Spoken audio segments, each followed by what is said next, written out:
वंशावली बनाने में मैंने कई बार स्पष्ट किया है कि कुछ लोगों का सवाल था कि सरपंच से बनानी है, जी, जी। पंचायत से, तो कहीं मैंने बार-बार कहा कि कहीं से बनाने की ज़रूरत नहीं, आप खुद से बनाइए, हैंड रिटेन बनाइए और आप किसी से सत्यापित कराने की भी ज़रूरत नहीं है। कि इसमें परेशान होने की कोई भी ज़रूरत नहीं है, मैंने पहले भी कहा है, अभी फिर से कह रहा हूँ कि स्वघोषणा समर्पित करने में, वंशावली समर्पित करने में इसमें पर्याप्त समय है, लोग इत्मीनान से इसको समर्पित करें, अभी कोई अंतिम तिथि नहीं है। अभी उनको 1 महीने, 2 महीने जो भी लगते हैं, वो जी। आराम से समर्पित करें। दूसरा यह भी हम लोगों ने क्लियर किया है कि जो भी दस्तावेज़ समर्पित करेंगे, उसमें किसी को भी सर्टिफ़ाइड कराने की ज़रूरत नहीं है, किसी से काउंटर साइन कराने की ज़रूरत नहीं है। एक टोल फ्री नंबर है जो निदेशालय की तरफ से पहले से कार्यरत है, उसमें हम लोग देख रहे हैं कि अगर उस पर कॉल आने की क्या स्थिति है। अगर कॉल उसमें अगर कॉल की संख्या अधिक होगी, तो उस पर हम लोग अतिरिक्त कर्मियों की तैनाती करेंगे और उसको लोगों के लिए, जानकारी के लिए अधिक से अधिक प्रचारित प्रसारित भी करेंगे। नमस्कार, लाइव बिहार देख रहे हैं आप। आपके साथ मैं स्नेहा गुप्ता। आपको बता दें कि बिहार में लैंड सर्वे हो रहा है, जिसको लेके कई तरीके के सवाल हैं। हमारे साथ खास बातचीत करने के लिए आपको बता दें कि राजस्व एवं भूमि सुधार के सचिव और लैंड सर्वे के डायरेक्टर जय सिंह है। सर, सबसे पहले तो बहुत शुक्रिया बात करने के लिए। बहुत-बहुत धन्यवाद। सर, कहाँ तक लैंड सर्वे का काम हो गया है? देखिए, लैंड सर्वे का काम जो है वो एक लंबा समय लगने वाला कार्य है, जिसमें मैंने पहले भी बताया है कि लगभग 1 साल लगता है। तो अभी जो कार्य चल रहे हैं वो लैंड सर्वे के प्रारंभिक चरण के कार्य हैं और प्रारंभिक चरण में स्वघोषणा की प्राप्ति और ग्राम सभाओं का आयोजन किया जाता है। वो कार्यवाही अभी चल रही है और अभी आने वाले काफ़ी दिनों तक ये कार्यवाही चलेगी। कोई समय नहीं है, क्योंकि जनता में और लोगों में ये बहुत ज़्यादा देखने को मिल रहा है कि वो काफ़ी ज़्यादा परेशान हैं। क्या ये परेशानी जायज़ है, या फिर ये लोग सिर्फ़ ऐसे ही सोच रहे हैं कि इस तरीके की परेशानी सामने आ रही है? देखिए, इसमें परेशान होने की कोई भी ज़रूरत नहीं है। मैंने पहले भी कहा है, अभी फिर से कह रहा हूँ कि स्वघोषणा समर्पित करने में, वंशावली समर्पित करने में इसमें पर्याप्त समय है। लोग इत्मीनान से इसको समर्पित करें, अभी कोई अंतिम तिथि नहीं है। अभी उनको 1 महीने, 2 महीने जो भी लगते हैं, वो जी। आराम से समर्पित करें। दूसरा यह भी हम लोगों ने क्लियर किया है कि जो भी दस्तावेज़ समर्पित करेंगे, उसमें किसी को भी सर्टिफ़ाइड कराने की ज़रूरत नहीं है, किसी से काउंटर साइन कराने की ज़रूरत नहीं है, कोई एफ़िडेविट की ज़रूरत नहीं है। तो ये सारी सहूलियतें दी गई हैं। हम लोगों ने ये भी कहा है कि भई लगान अद्यतन हो, ऐसा भी ज़रूरी नहीं है। दाखिल खारिज अगर अद्यतन नहीं है तो वो भी ज़रूरी नहीं है। लेकिन आप स्वघोषणा समर्पित करें, जो दस्तावेज़ जिस तरीके के आपके पास हैं उनको आप समर्पित करें। निश्चित रूप से उस पर हम लोग आगे की कार्रवाई करेंगे। किसी को किसी भी तरीके से परेशान होने की ज़रूरत नहीं है, ना कहीं जाने की ज़रूरत है। जी। सर, आप लोगों के पास सबसे ज़्यादा परेशानी किस चीज़ में आ रही है? लोग जानना भी चाहते हैं, और लोगों की जो परेशानी है आप लोग किस तरीके से सुलझा भी रहे हैं?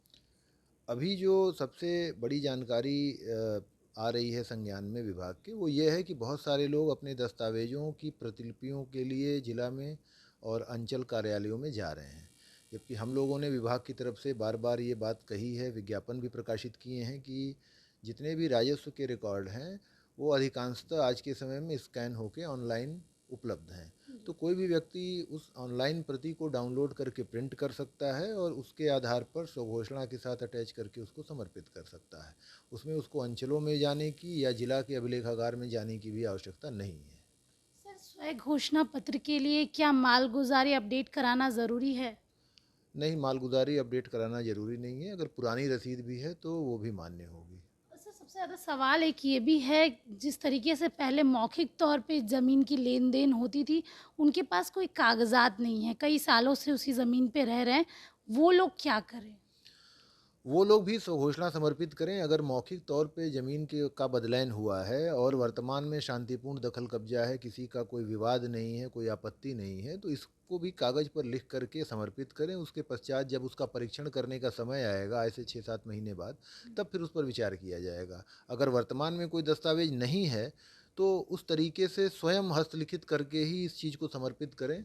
लेकिन उसमें ये ज़रूर रहे कि कोई आपत्ति नहीं होनी चाहिए किसी को, और उस मौखिक बतलाइन जैसा वो बता रहे हैं, उसके हिसाब से लोग अपनी-अपनी जगह ज़मीनों पर काबिज़ होने चाहिए, उनका कब्ज़ा होना चाहिए शांतिपूर्ण। सर, टोल फ्री नंबर की भी बात हो रही है, क्या कोई टोल फ्री नंबर जारी किया गया है? एक टोल फ्री नंबर है जो निदेशालय की तरफ से पहले से कार्यरत है, उसमें हम लोग देख रहे हैं कि अगर उस पर कॉल आने की क्या स्थिति है। अगर कॉल उसमें अगर कॉल की संख्या अधिक होगी, तो उस पर हम लोग अतिरिक्त कर्मियों की तैनाती करेंगे और उसको लोगों के लिए जानकारी के लिए अधिक से अधिक प्रचारित प्रसारित भी करेंगे। जी, सर मेरा एक सवाल ये भी है, पहले वंशावली को लेके काफ़ी ज़्यादा चर्चाएँ भी हो रही थी।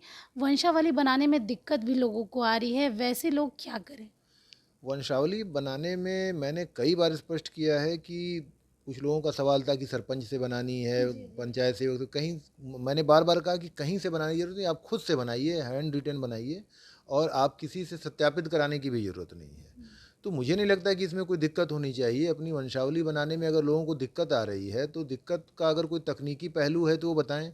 अदरवाइज़ यह सहूलियत तो सरकार ने दी है कि आप खुद से बना कर के उसको अपलोड करें। तो मुझे नहीं लगता कि अब कोई दिक्कत होनी चाहिए। सर जब अधिकारी जाएँगे, लैंड सर्वे होगा, उस समय क्या सारे लोगों का होना ज़रूरी है? अगर कोई उसमें से हिस्सेदार बिहार से बाहर हो, देश से बाहर हो, ऐसे लोग क्या करें? नहीं, सबका होना आवश्यक नहीं है, यदि होंगे तो ठीक है, नहीं होंगे तो भी ठीक है, बस स्वघोषणा समर्पित ज़रूर करें। हुँ, यदि कोई व्यक्ति राज्य से बाहर हैं या देश से भी बाहर हैं, तो हुँ। उस सर्वे की प्रक्रिया में ऑनलाइन विधि से भाग ले सकते हैं, स्वघोषणा समर्पित कर सकते हैं।